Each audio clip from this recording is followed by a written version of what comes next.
This is the front of the British inner line,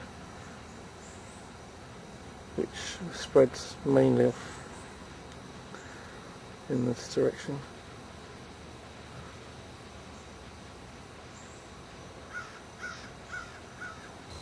Okay, this is the very front of the British defensive line.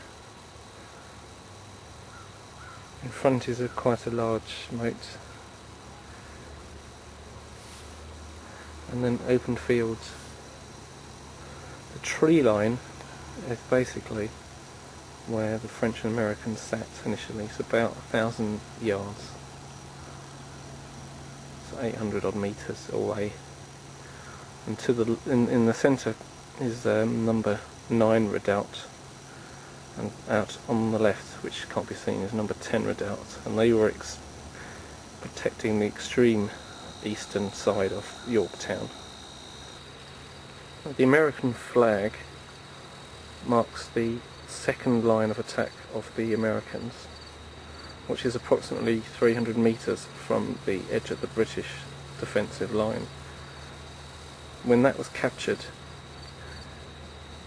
the French and American allies realised they had to capture the 2 redoubts on the left, number 9 and number 10, because without those in American and French hands, they couldn't assault the main British line here.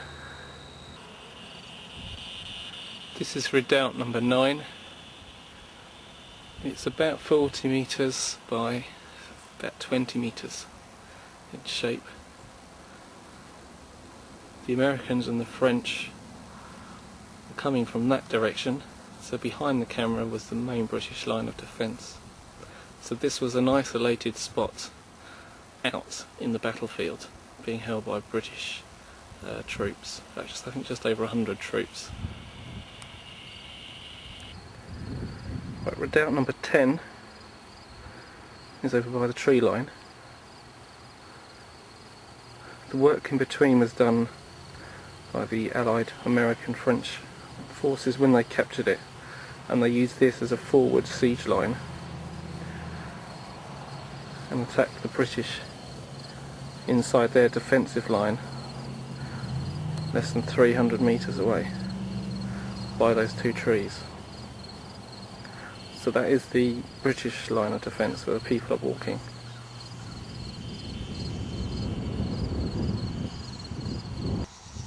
When the French and Americans attacked, they came across open land middle of the night. They were with muskets, but they didn't have any bullets in the muskets because they were scared any guns that went off would alert the British. So they sneaked up on these redoubts,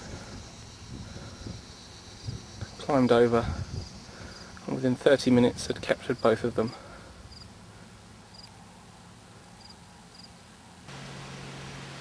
This is a reconstruction of how the redoubt would have looked at number 10. Most of it's actually been washed into the sea since the war. There's only a tiny portion of it left. This is how it would have looked along the edge. So this is the line constructed by the French and American allies between Redoubts 9 and 10, behind which they brought forward these siege guns that were like 24 pounders, as well as mortars further along, and then from 300 metres pounded the British defences.